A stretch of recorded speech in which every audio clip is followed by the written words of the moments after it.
I'm telling you, I'm only like half joking. By half joking, I mean 99% joking. I'm telling you, Jameis Winston, future GOAT. And then the look on Bruce Arians' face is like, seriously? We couldn't figure out LASIK was the problem? Now he can see? Now he can hit a receiver? It's just so perfect. Like, I want this, Dave.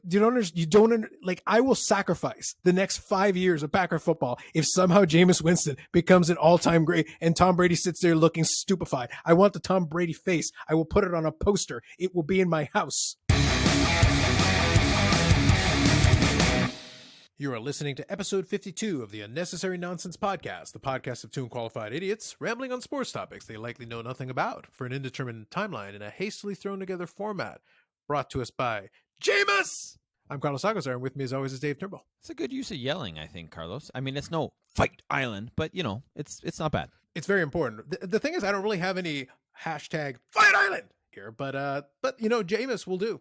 And I'll talk a little bit about him. He was my special piece that I saved when we went over the format a little bit. So we're going to talk about a couple of things, including my good friend Jameis, or as I like to call it, the number one quarterback for the New Orleans Saints, backed up by that spark plug, Drew Brees. So we'll talk more about that. At least they have receivers, Carlos. At least they have receivers. Oh, that they do. That they do.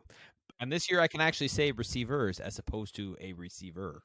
Yeah, well, that's fair. We'll talk a little bit about that. There's going to be a fair bit of football here, talking about a couple of different things. So the first section of it, we're gonna have a little chat like we usually do about what's going on. But then once we get into it, I will let you all know that there's going to be a little bit of rapid fire with a couple of these, because a couple of these stories are there. They're a little bit interesting. There's a little bit of meat on the bone, but I don't really want to go in depth. The big thing I want to talk about is kind of the dual threat going on right now between, of course, The Last Dance, which is, you know, the zeitgeist right now. Everybody who's involved in sports is watching The Last Dance because we're all compelled and fascinated. We're 4 episodes in, so we'll give our thoughts related to that. And then also the SB Nation documentary that I've recommended the last couple of weeks. Dave got himself caught up on it and went down the rabbit hole, watched all 5 episodes so far. So we're going to have some thoughts on that because, guys, if you haven't watched this thing, it's really good. And I know. And I even have a tidbit that isn't mentioned in the documentary, which I think people will find quite entertaining. Perfect. And the thing is, I cannot emphasize this enough, I had to reactivate my Netflix account to get The Last Dance. Of course, you can find it in sites and stuff, but I'm like, you know, I don't mind patronizing Netflix for a little while just to have a quality documentary in good that shows up well that I don't have to go find on some site. But the other thing is, the SB Nation one, it's on YouTube, guys. It's free. You don't even need to have a YouTube account to be able to watch this thing. So there's really no excuse. And it's actually episodes comparatively are relatively short, right? I think the longest one is like 47 minutes. Exactly. Yeah, for sure. And it's one of those things. It's a 6-part documentary. They're 5 episodes in, and they're going to have 1 more week of episodes, and then it's retained on the SB Nation site. So you can go binge watch it basically up until this point, and then next week we'll get part 6. And like I said, for a team that really doesn't have that much going for them, you would think, there's some meat on that bone. So we'll get into that in a little bit. But first, let's have a little chat here, Dave. So what's been going on the past week? This week has basically been trying to get into the rhythm of being in the house and working, and really kind of the home office is now officially set up in the new place, which is good. So I'm doing the work there, and I sort of have my space now where I go and I do my work, and sort of the times when I'm going to be online and, you know, answering emails, marking things, et cetera, et cetera. This, I guess, past week and a half has been pretty intense in terms of, because we had to do some midterm marks and chase kids for things and whatnot. And then the weather's been a little bit nicer, so getting out and enjoying the weather in terms of just basically going for some walks with George and watching people stock up in beer and being like, your choices are Bud Light, Coors Light, which I don't mind from time to time, you know, as a cheap kind of, yeah, I just want some beer, and MGD, which I find is a very gassy beer. I'm not a fan of it at all. That's what you chose to stock up on? Like, is your point you're just going to get, like, drunk day after day after day? But then again, it's also like, but it's basically like water, so you're going to have to drink a lot of that to get drunk. And I was just very disappointed in that individual that I saw in the parking lot. And he had probably at least 12 cases. Here's the other interesting thing about that, though. He obviously went to the beer store, not the LCBO. They were in the same parking lot, just so you know. But he only had 12 packs. He didn't have any 2-4s. And I'm like, you bought enough that you could have 2-4s of each type of this beer. I question that man's choices. So many questions, Carlos. So there's a lot to pick apart here, Dave. Obviously, to your point, the 2-4 is the more economical option. You actually do pay more generally for a 12, so that's just bad math right there. That's But what I'm saying, man. That's what I'm saying. Yeah, MGD I don't have any problem with because I've had it at the local pub here when there's nothing else of interest on. I'm fine with it. As far as a beer is concerned, at least it's a beer. But 2 light beers, like light beer, yeah, I would have advised that, man, you can buy cases of water. They're cheap. You can get a 12 of water for like $2 or $3. It's a hell of a lot cheaper than Or light just beer, drink which tap is water. Then you don't have to spend any money. Yeah, it's literally the same thing. You may as well. At that point, it defeats the purpose of even trying to drink. At that point, you may as well go to the supermarket and get the non-alcoholic beer, which is, oh, but I like the taste. Who likes the taste of beer enough to have it with no alcohol? Yeah, I don't. I was like, I don't get it. And I was like, I probably should mock you, but I have things to do and places to be. I'm going to let that one go. Anyway. I come on. I set it up for you on a platter there, Carlos. No, you literally put it on a tee. I'm not going to lie. But when you make it that easy, it's like, you know what? I have enough pride in my chirping game that All right. I just want you to know I did that intentionally, Carlos, for you. Of course you did. Of course you did. So this week was actually pretty straightforward for me. I will say that yesterday actually was really nice. It was beautiful outside. I even dared to venture outside to sit on my stairs for a couple of minutes. Mind you, part of the reason for that is that I got kind of roped into it because apparently I have a new neighbor and I didn't realize that because I don't pay attention. But the funny thing was that I went out actually to go check my mail because I was expecting some stuff in the mail and the mailbox was empty. But then they start chatting with me and I'm like, well, I'm not going to be able to easily just turn around, go right back out the door. So I may as well just sit here and take the sunshine for a couple of minutes. At least I had my shades on, so I was able to sit there without blinding myself, which is nice. I applaud anyone who's bold enough when it's actually sunny outside to sit there and just be like, yeah, I'll just stare at the sun, basically. Hold on. So you went out to check so you put on your sunglasses to go check the mail? You're damn right. I protect my eyes, Dave. I care about my eyesight. It's like you can literally reach your mailbox without actually leaving your house. No, I actually can't. I have to go. My mailbox is around it's around the door. Like if you had like one of those like a claw or something, you could. But yeah, a claw that bends around. Fair enough. Yeah, but still, man, dude, who wears their sunglasses to check their mail when it's attached to their house and literally it's like 2 steps? That's 2 steps in the sunshine, Dave. I got to protect the. I didn't realize you were so vampiric in your look on life. Wait, literally, you didn't realize this? Well, I mean, as someone who goes and actually like physically watches baseball, which is an outdoor sport. When I want to go watch the physical game of baseball, yeah. But when I go to watch baseball, I am watching it with shades on. Fair enough. But are you wearing your shade? Like, do you wear your shades on the GO train because it's sunny outside? Yeah, you're damn right I do. All right, I'll just leave that one be. You can leave it be. I'm very consistent on this. This isn't the first time. You're just not paying attention. I've done it from day one. And yes, I will wear my shades to go to the mailbox. And I'll wear my sunglasses at night. There you go. You and Corey Hart, man. You and Corey Hart. Hey, at least he understands. He understands my ways. Yes, he does. Yeah. But the thing is, for the most part, it was pretty good. I will say things are starting to pick up at work because now we're approaching we're about a month out from rolling out the system that I utilize for thousands of users. So there's a lot left to go on. And then this next week is going to be testing and all that. So it's going to get progressively busier. Now we're reaching the part where it's like, okay, now is what you guys are paying us to do. So now is the time. So it's going to be interesting because it's going to make the week go by a lot quicker, I would say. And it is because up until this point, my time has not gone a lot faster, or a lot slower than for anybody else. It's been kind of normal, but I will say this next month will probably be pretty quick. Although it did kind of catch me by surprise Friday when it was like, oh yeah, it's actually May. Oh, wow. Okay. Yeah, it does kind of, especially when you're not really paying attention too much to what day of the week it is, and it doesn't really matter. And all of a sudden it's like, oh, it's May.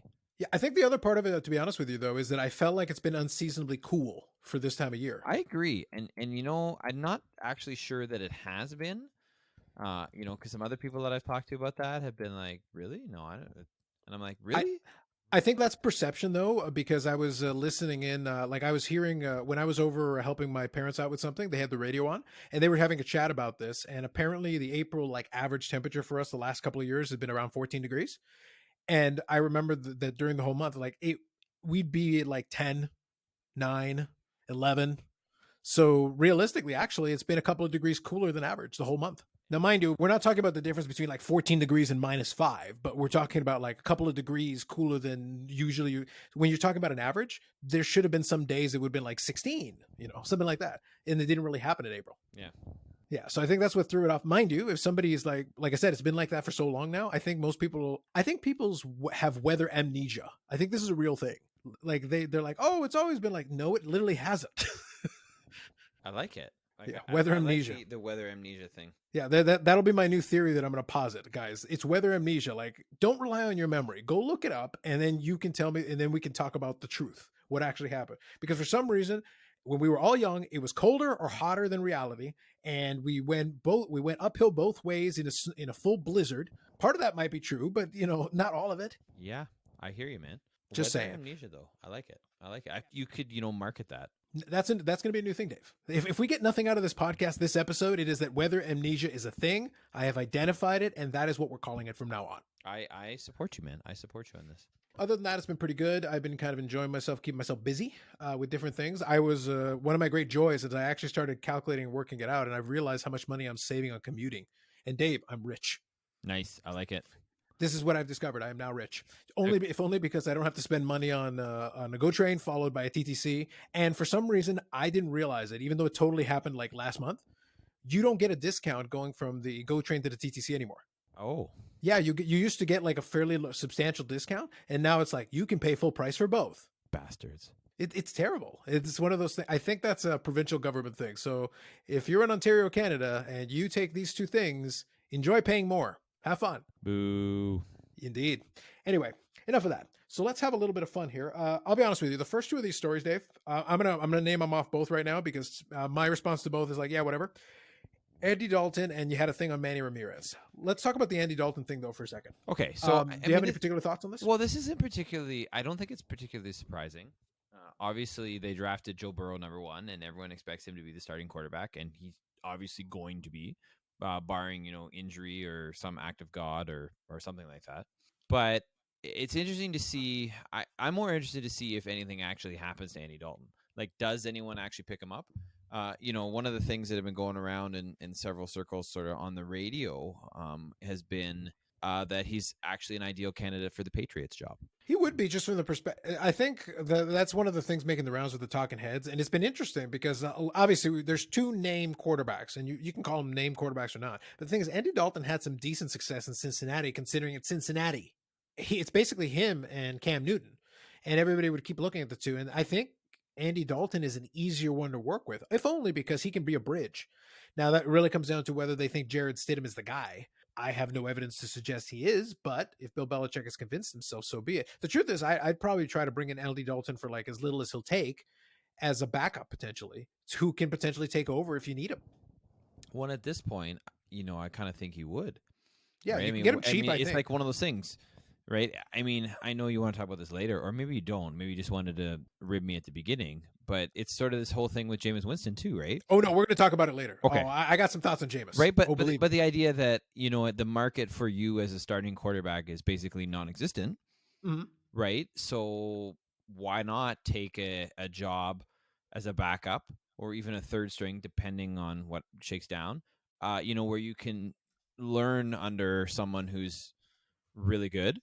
Maybe something goes down and you have a chance to play, and maybe it pans out for you. I mean, the best example of that in recent history is Teddy Bridgewater, right? He probably could have maybe even started last year somewhere, depending.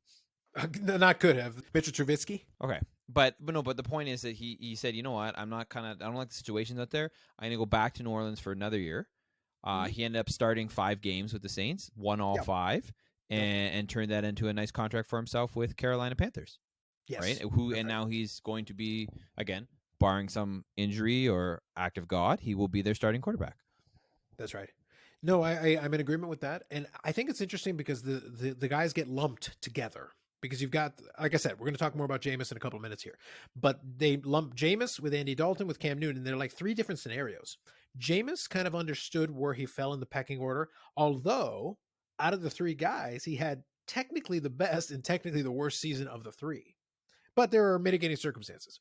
But the point is, out of them, to me, Andy Dalton is a prime candidate for this because really, I think his expectations are going to be a little bit more realistic, where Cam Newton, I think, would want to be the starter. He'd want to be the de facto guy. He wouldn't want to necessarily be a bridge to the quote-unquote future. And also, he would cost more. And New England Patriots don't really have a lot of cap room to work with. I feel like you could fit Andy Dalton under the cap if he's willing to work with you to get an opportunity. And I Yeah. think it's an easier sell for him where he's like, you know what? Beggars can't be choosers. If someone wants you and you get to, if the worst case scenario is you get to be coached up by Bill Belichick, that's not the worst thing in the world that could happen. No, not at all. Yeah. So that could be a win-win if they could make the money work and if Andy Dalton would consider it. So that's really kind of a thing that I would put out there. Yeah. Okay. So We'll see what happens, right? Obviously. There's still time and we'll see. So, okay. You want to say anything about the Manny Ramirez thing? I just think it's so Manny Ramirez, right? So he's retired, obviously. He's 47, and now it comes out that he wants to make a comeback. He's actually turning 48 by the time he would play baseball in Taiwan. And Sure. I was like, I just don't get it, right? Like, I mean, it's like one of those things where it's like, dude, like you're in your late 40s. I get that you're Manny Ramirez, and you think that you're super amazing. And you've already played in the league once. You played in 2013, and you're saying, attendance quadrupled because I was there. I probably didn't, but it's like, I don't know. Like, is anyone really want to pay money to watch a 48-year-old Manny Ramirez do Manny stuff? Like, I don't. Maybe they do in Taiwan. I'm not sure, but I just thought it was another one of those things. Is like sometimes people, you just gotta just give up, man. Just give it up. Like, get into coaching, or don't make a story of yourself. Because if you're 47, you're playing in another league. Like, obviously, you're not getting a major league job, so you're going to play in a Taiwan league, and now you're taking a job. Well, I guess you know what though. Here's the other thing: if you're taking a job from somebody, they're probably not that good to begin with. Because if you're 47 years old and you're beating out somebody who's in like their 20s, then you probably shouldn't be playing professional baseball anywhere anyway. Just saying. But I don't know. I say give up the ghost, Manny. There's too many stories lately of people who just don't understand when it's over and they need to give it up. See Dana White. Yeah, well, that's a different conversation. So I'll opine a couple of thoughts on this. I really don't care if Manny Ramirez wants to play baseball in Taiwan. Let him play baseball in Taiwan. You kind of made the salient point at the end there, where like, look, if he's good enough, quote unquote, to be able to take a roster spot, or if they think his name is worth a couple of bucks, more power to them. I think with Manny Ramirez, the problem is, okay, so let me give you two comparables, and I'll explain how he's probably not matching up either one very well. So I'll give you two. My personal favorite, Julio Franco, who basically played forever, who started playing with Cap Anson back in those days and continued to play well into, Nice reference there, buddy. Yeah. You got to go back to, they were teammates back in the day. It was very exciting. And if you know anything about Cap Anson, I'm totally joking because even if he had been better back there, Cap Anson wouldn't have been his friend. But anyway, the point is that Julio Franco played forever, but he played effectively forever. And he was a workout demon. He was a beast. So the reality is that if you say he played until 47, 48, well, he did. It's not a matter of whether he could. He in fact did. And he was reasonably effective. And every time he went out there, he basically would break a record. Because every time he hit a home run, he'd be like, the oldest guy in Major League Baseball hit a home run. And he would re-break his own record over and over again a couple of different times.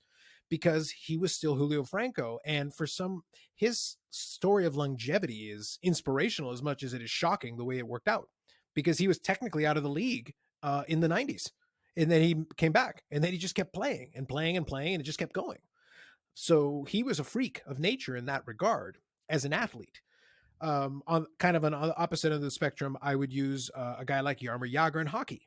He's a guy who played well past where most people would have thought. But again, he was effective. But where he's a little bit more interesting and he's a little bit closer to the Manny Ramirez example is that Jaromir Jagr was an enigma. There were times where he just didn't try as hard as he could have. And he was so ridiculously talented. And it became a thing where as he reached that last stage of his career, he was still pretty good. And he was a workout fiend. And all of a sudden he had all this passion and all this desire to like work hard. And after years of because he had stretches in his heyday, in his prime, where he would just take the foot off the pedal. He would take the foot off the gas. And he was just so talented that he was still serviceable, but he wasn't like peak greatness. And then when he finally decided to come back, he went and played in like the KHL for a couple of years, or in the Slovakian league, I forget, something like that, for a couple of years, and then came back to the NHL in his 40s, and then he was highly effective again. And it's one of those, and it's only because that is obviously the exception to the rule. The comparable with him is that he was an enigma. He was a bit of a guy who would take off and not try as hard as he could and not utilize all his talent to its full capability. And then something happened. Something snapped in his head late in his life, later on in his career. And he goes, you know what? I feel like trying now. I'm older. My skills have eroded a little bit, but I'm still more than good enough if I'm trying hard to be able to be pretty good. And then that last stage of his career was like, who is this guy? What has he done with Jaromir Jagr? And then at the same time, what that created, though, is it created this weird historical conundrum where we acknowledge the greatness of Jaromir Jagr early in his career. We acknowledge the greatness of Jaromir Jagr as kind of he got into his prime. And then he suddenly took his foot off the pedal. He was still great. And then he kind of went away, faded off, and then came back, roaring back for a little while, putting up good numbers, and then for his age, exceptional numbers. And by the time he was done, he was one of the leading goal scorers of all time. But then you sit there and go like, you do realize if you had tried just a little bit harder when you were at your physical peak, you'd be the all-time goal scorer leader. As it was, you're up there. Yeah. And that's with you taking years off and not giving a crap. So it's like, it creates this bizarre, like, when you look at Jaromir Jagr's career, it's the most bizarre career I can think of, because he was playing up until 2017, 2018. And his last full season before that, he played 82 games for the Florida Panthers and had 46 points. And by that point, he was already like 2016. He was already like 44, 45. Yeah. Yeah. And the year before that, he scored 27 goals at like 43. Yeah. It's your point is well taken. Yeah. Like he's a freak. Now, I don't think Manny Ramirez really falls into either one of these, because I don't think I don't think he's going to put him. I haven't seen him obviously in years. I'm going to doubt that he's going to be a physical specimen and suddenly be a workout warrior, because that late stage Jaromir Jagr literally had posts on social media where they'd be looking at him and he'd be working out at like 2 and 3 in the morning. Yeah. He, like you said, he was a special breed. Yeah. But it's one of those things where Jaromir Jagr flipped the switch later in his life and then became the guy where if he had busted his ass like that, when he had all the skills and all the talent in the world, we'd be talking about Jaromir Jagr scoring records. And that's not an exaggeration. As it was, with him being an enigma, he scored 766 goals in the league and nearly 2,000 points. Do you understand? Nearly 1,921 points in the NHL. The only other guy who cleared 2,000, that Wayne guy. Yeah, like that's, he's in elite company. Yeah, like he's basically it. It's him and Wayne basically hanging out in that category, because he's got more points than Gordie Howe. And he might have more points than Marc Messier, although Messier might be in between the two guys. The point is, like, it's absurd. It's obscene. I don't even know what to do with it. Like I said, I don't think Manny Ramirez he's number 2 all time in points. Yeah. So, but think about that. Messier's number 3, Howe's number 4, right? And Jaromir Jagr has more than both those guys, and he took years off. Years, plural, off. Yeah, like it's stupid. I can't even convey. Look at it. If you look at the guys I just mentioned, okay. So, right, as you said, 1921 points. Okay. He did still get up there in terms of games played, though, right? Like like Gretzky played way less. He played 1487 games. Jagr played 1733. Messier played 1756.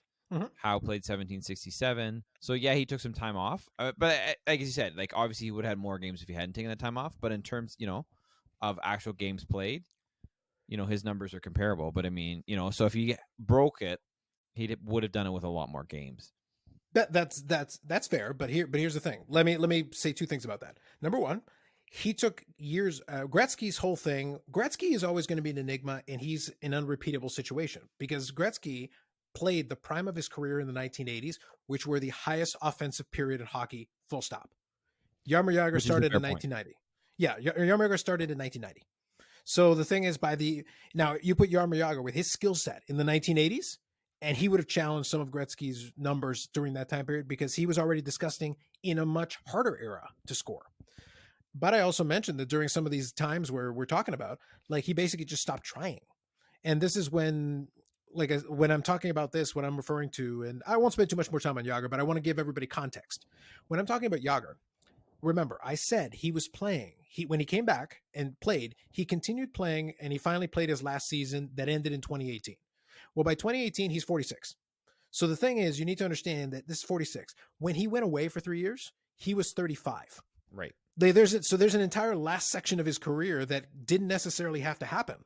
But once he came back, he was surprisingly durable. He played 73 games in his first year back. When he came back, he was 38. He took 3 years off. Yeah, exactly. And he went to go play in the KHL. He played well in the By the way, he played well in the KHL. So when he came back for the Flyers, he almost scored 20 goals. He went to play in Dallas. He scored 14 goals, 2 in Boston, then 24 goals for the New Jersey Devils. And now by this point, he's well into his 40s, and he's scoring 20 goals, which he has no business doing as a 40-year-old and 40 plus. Yeah, no. Like, that's absurd. No. And just for the record, I know this doesn't matter at all, but since we're talking about it, Mike Modano is ranked 24th in terms of career points. Yeah, no, for sure. The thing is, Modano will be a conversation for another day because you know my fandom of Modano. But the thing is, he became more of a two-way guy, and that was his focus, especially as they started winning.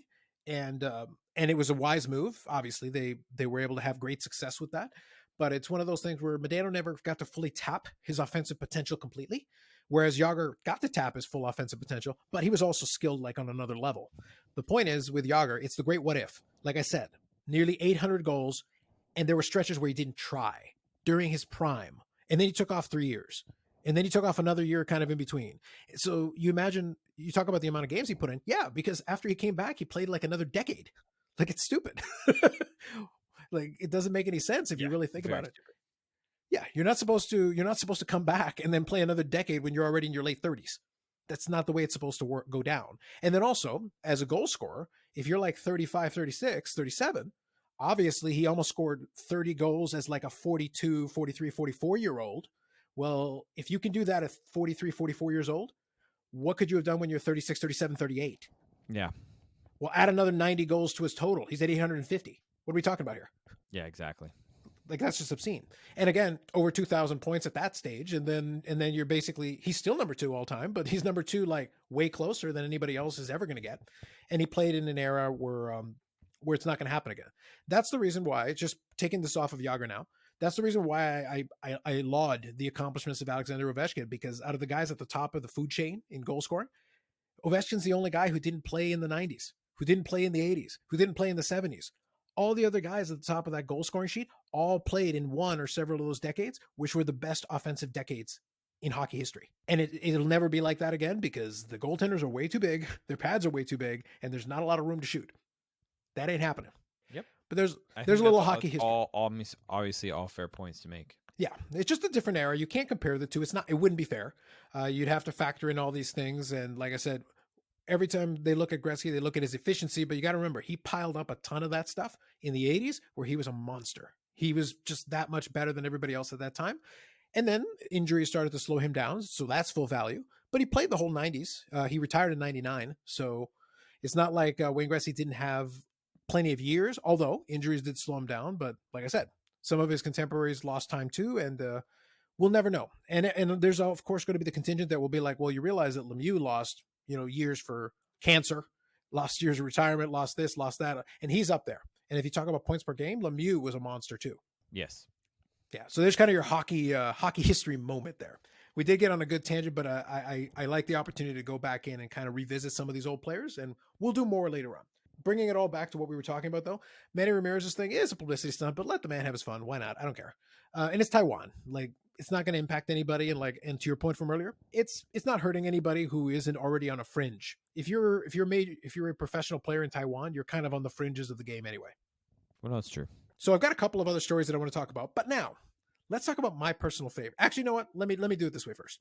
Okay. So first, I'd like to introduce a new segment on the show, and I like to call this the Pretentious Cross-Country Running Report with me. Yeah, I don't know how people are going to feel about this, Carlos. Oh, I don't care how people feel, Dave. The story must be told. Well, I agree with that. Since I know the story you're going to tell, I agree with you. This story does need to be told. Yeah, so I will include links to articles on stuff like this. So this is one that I'll definitely include a link for the article in the show notes. So Sky Sports was kicking around the idea of using CGI fans if the Premier League returns behind closed doors. There really isn't a lot of deep explanation required to it. It just made me cackle like a Bond villain. I rather enjoyed it. So realistically, I get it. You're trying to create some ambiance. So let's do this. Let's take this in 2 parts. So Dave, first, what do you think about this on the surface? And then let's talk about whether it's even whether it even makes sense to try.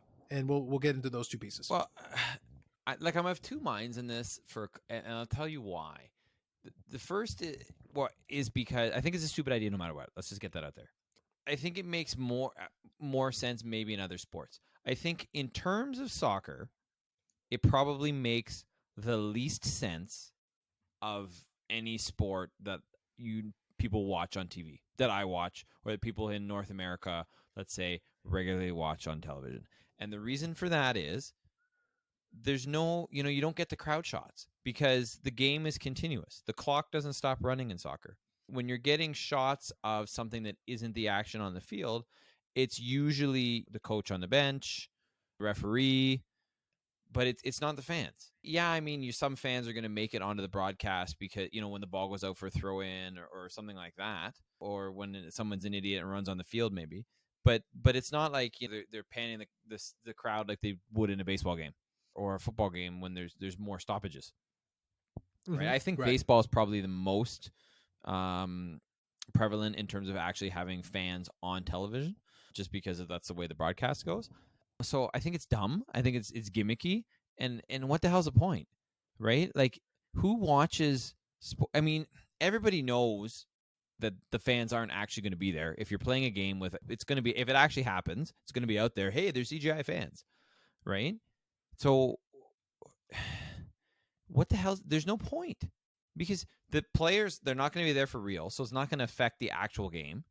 And all it's going to be, if it's anything, is a distraction for the people who actually care about the action on the field. I don't fucking care who's in the stands in a soccer game. Show me the action on the field, because that's why I turned into this game. That's my thoughts. This is the fucking dumbest thing I've ever heard, Carlos. I love and I appreciate the passion on that one. That was beautiful. Well said. Well said. So truthfully, I don't really care.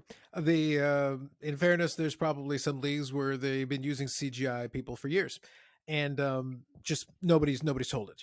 Allow me to break the story.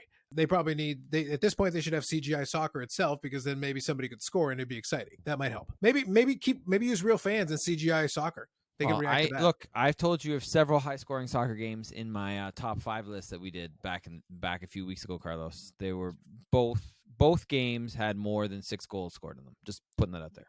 That's fabulous. And they were very, very high level soccer. I also saw a lot of goals scored in it. One of them was the Champions League final, which is arguably the highest level of soccer there is. Okay. Anyway, so speaking of the National Tiddlywinks Championship, an equivalent championship, as you well know. No, I'm actually going to segue off of this one because I just wanted to get your reaction to it, and I was amused, and now I'm satisfied. Perfect. So that is I'm glad I could help you there. Yes. And that was a Pretentious Cross-Country Running Report with Carlos, with me. Now, I do have a beautiful segue off of this. So now, speaking of a league proposing to put CGI fans in the stands, to a league that's probably been doing it since 1975, let's talk about the CFL, Dave. Oh, my goodness. Oh, one more thing, actually. If you do the CGI fans, can I make a suggestion to the Premier League? If you're going to do it, I would love for you to do it in a way that it's really obvious they're fake.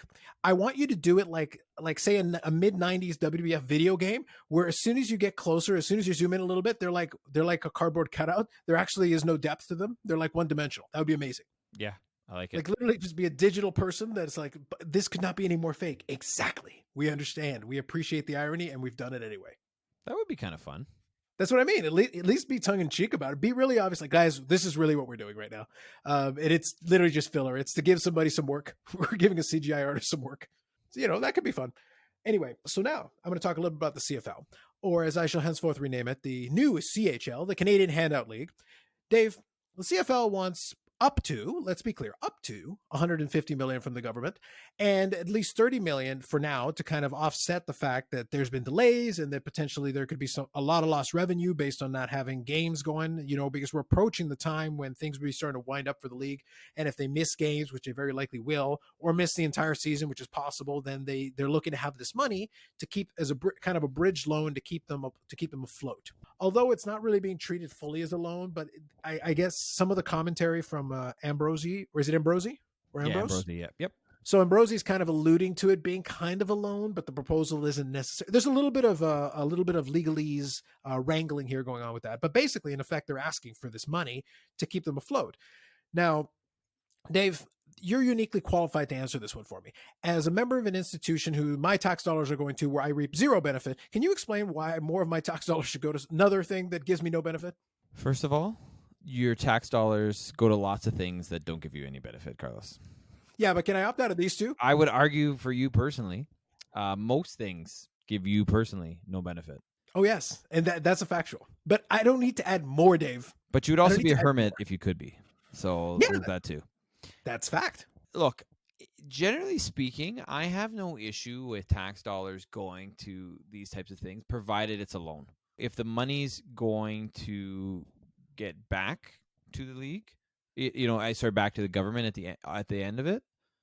And there's a proven, like, yes, they're guaranteed to get the money back, or some other kind of guarantee, or it's an investment they're making and they're going to get money back in other ways, but it's guaranteed that they're going to get the money they put out back. I'm fine with it.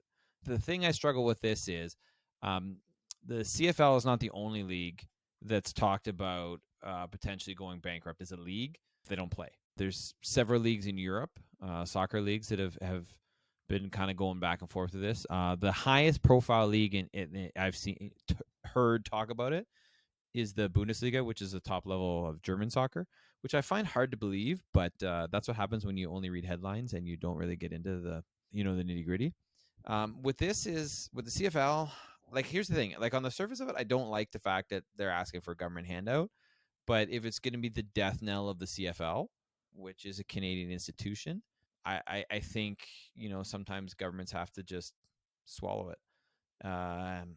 It's tough because I don't like the fact that I don't like the idea and principle of government handouts, but if it's going to be paid back, I have no issue. Without being able to have fans in the stands, more and more leagues are going to hurt. Obviously, the richer the league, I think the NFL probably has the least issue with this right now because, one, their season hasn't started, the training camps haven't started, or where you would be anyway in the process, that hasn't started yet. Maybe you have some off-season workouts going on, but nothing in an official capacity. Whereas, the CFL is a month and a half away from where they would actually start. So I don't know. So much later that the old narrator got tired of waiting and they had to hire a new one. That literally makes no sense. But anyway, I'm gonna pause you there. So fair enough. I get your general gist. So let me take a stab at a couple of thoughts here on this one. I'm in the camp of I'd rather not have my tax dollars used for that. I am in agreement that if it was a loan, that's one thing. But let's assume the worst case scenario happens and they need the entire 150 million. With the profit margins in the CFL, how many thousands of years will it take them to pay off the 150 million? It's all contextual. Because 150 million is a lot of money for an individual, but for a sports league, 150 million, to put it into perspective, Vince McMahon had a $500 million war chest and had to give up on the XFL because he was sustaining too many losses and had no prospects of recovering the revenue in time. To kind of your point from earlier is that the NFL can sustain this because as long as the NFL can find a way to get the product on the field, their television contracts are such that they could have zero fans in the stands and not really care. They would be hurt by it, but they can live with it. But they could also put CGI fans in the stands. Absolutely. True. And we all know that's viable.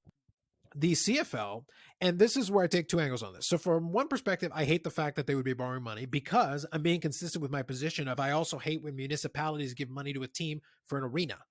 My thought process is you're running a business here and you're telling me you can't run your business well enough to pay for your own stuff. And you want me to pay for it. It's like, oh, well, we'll let you have some of these revenues. Well, thank you. Oh, you can have your own stuff and events. Oh, fantastic, because I'm paying for the building. As far as I'm concerned, it belongs to me, and I should be able to do whatever the hell I want with it if I'm going to pay for it. And in the same vein, with the CFL situation, it's not about whether you want to let it die or not. I really don't care if the CFL exists or not. I've watched plenty of CFL games. I think it's a fine product for what it is. It's not my favorite, but it's fine. But the big thing for me is that at that stage, like I said, I really don't think the CFL is in any position to offer the ability to actually pay it back. They can say that, but where's that money going to come from? They don't make that much money. Yeah, like it'll never come back. Which is a very excellent point. I mean that needs to be made because yes, there's TV money. Yes, there's advertising money. I mean, there is money. Yeah, and also part of that TV money comes from a television partner who not only pays the league, also had to buy one of the teams in order to keep them afloat. So let's go to the second problem I have. So the first problem I have is that I hate the general idea of giving them any money. I hate the fact that we're basically subsidizing somebody who's running a bad business. And I'm the same with bailouts as far as like, if your business is being run poorly, I kind of want you to go under because it means you clearly can't run it. So keeping you alive, keeping you in suspended animation, hoping that at some point you'll cure your bad business practices isn't really the way to go. Like, realistically. Now, here's the problem. In order to fix the CFL from a financial perspective, you would also have to kill it in kind of two ways because you'd have to restructure it. Because realistically, what you've got in the CFL is you've got a Western market, which is doing well, at least relatively well. BC is kind of hit and miss. Mostly miss lately. Correct. But now let's break this down, Dave. Let's kind of take this conversation away from the 150 million because our positions are clear. But let's take this to the CFL itself. in order to make the CFL quote unquote work, and this is the problem, is at the same time it wouldn't work, you'd have to let Toronto fold because they clearly can't hold that market. It's not working. And then you'd also probably have to let Montreal fold because they're not doing well right now. Ottawa's doing fine right now, and as long as they continue to do fine, great for them. And, you know, realistically, I can give Hamilton its dream and its return to its ancestral home in Manitoba. So if I give them back to Manitoba, it's basically the Western Football League and plus Ottawa. And the thing is, as ridiculous as that sounds, it basically would be a stronger league from a finances standpoint, but also you lose the two biggest markets in Canada, and then why would Bell want it? Well, true, right? Because now you're basically you're a regional league, and maybe there's some value in airing the games locally, right? But I mean, but at that point, your TV rights are worth $50.47. Yeah, if you're living in, you know, none of it, why the hell should you care? I mean, you can make an argument why the hell should you care anyway, but but I mean, if you're talking about, you know, your whole thing is you're supposed to be a national league, and there's been so much talk for so long about getting another team, you know, in Atlantic Canada, which actually has started to look more and more realistic. That'll probably drive a death knell in that too. Yeah, it's just one of those things where I think the CFL's biggest problem is that it's so strongly regionally based. It's strongest, you know, in Calgary and in Edmonton, it's fairly strong. In Saskatchewan, it's extremely strong. And then it gets murky. Oh, Manitoba, you know, Winnipeg, it's pretty strong. Yeah, but Winnipeg goes up and down too, right? Like Winnipeg has as many ups and downs as a lot of places. I mean, other than really like Calgary and Saskatchewan, but even then, it's really Saskatchewan. You know, you're pretty good in Edmonton and Calgary, but you can kind of go the other way a little bit sometimes, especially Edmonton playing in like a 67,000 seat stadium, right? And getting like, you know, 27,000 fans or 30,000 fans a game. You're still basically half full. You know, Montreal was great for a while. Not so good now. Maybe on the rebound a little bit. Toronto is Toronto and potentially always have issues. You know, Hamilton is Hamilton, but at least they're stable in the sense they have stable ownership. And, you know, with the new field, the new stadium, you know, they're doing well. Yeah, they are now, but it wasn't that long ago that Hamilton was struggling too. No, they had the, I mean, we're not far removed from the days of, if you want to see this team survive, we need you to buy season tickets. Because if you don't buy season tickets, there is no Hamilton Tiger Cats. Right? Like, that happened. Yeah, and this has been my kind of so let me pose to you the question this way. This is the problem. So let's get rid of the political element of it. Let's say they're, yeah, okay, we'll give you the 150 million. Fine, whatever. But at a certain point, it's like, aren't we kind of rewarding a business model that doesn't work, hasn't worked, and has almost no prospect of ever working? Because the current model doesn't actually work. When you're saying that, though, are you specifically referring to the fact that there are teams that are unsuccessful? I'm referring to a fact that when I'm just saying, like, when you say what aspect of the business model are you referring to that doesn't work? I'm referring to the fact that despite having strongholds now that are stronger than they have been in years, there are only a handful of them, and everybody else is one bad thing happening away from basically being on the verge of collapse immediately within about 5 seconds. They basically can't have anything go wrong, or they would need another handout. There's no clearance. There's no room. Like I said, the NFL, you know, would potentially lose some money if they lost a couple of weeks. But as long as they're able to play most of the season, they could have 0 people in the stands and make money. How do we know this? Because Green Bay has no reason to exist outside of the fact that there's so much TV money, and they negotiated a television package distribution thing early that basically keeps Green Bay in existence. Green Bay is a market that would have gone away 50 years ago had it not been for this, you know, accidental division of television that they managed to do, like I said, by accident. But now there's so much money in it, and the NBA has a similar kind of thing where there's so much money in the television deal that they can get by on certain things and they can make it work. Obviously, they'd rather have the fans in there, but the CFL is so dependent on the gate driven, where if anything hurts the gate, even for a little while, all of a sudden we're right back where you started, because the people that own these teams are not so flush with cash that they can just sit there and absorb losses forever. Like I said, the Toronto team is owned by Bell. Why? Because, well, they're basically the only ones who would agree to buy them. And then they also have an investment in the league where losing the Toronto market makes their television package worth less. So they're like, well, it's chicken or the egg. It's like, okay, on the one hand, we're going to buy this team and maintain it to basically make this package worthwhile. And then at the same time, we're also giving the CFL money. So Bell has already been propping up the league for years. Where would the CFL be without that television deal? Who's the second bidder? Who else wants the CFL and would pay as much or even less? Well, yeah. So right there, the fact that you're basically surviving. So really, before this handout concept, you've been getting a handout. You've been getting a handout from a television partner. It's like, look, we need content. You guys draw decent ratings, but again, not so incredible that, Rodgers, the CFL folks, whenever you want to have some fun, go to the CFL message board during the days when they were looking at renewal. And in their minds, everybody and their brother is bidding. Like there's a bidding war for CFL rights. And it's like, no, there isn't. CBC can't do it. Their sports budget has been slashed. Sportsnet really isn't that interested. So who else you got? Well, they're right. You have basically 3 options. Yeah. And if 2 of them are out at the get go, one of them isn't that interested. I have good news. Maybe HGTV will offer a couple of $100. Maybe they'll put you out there.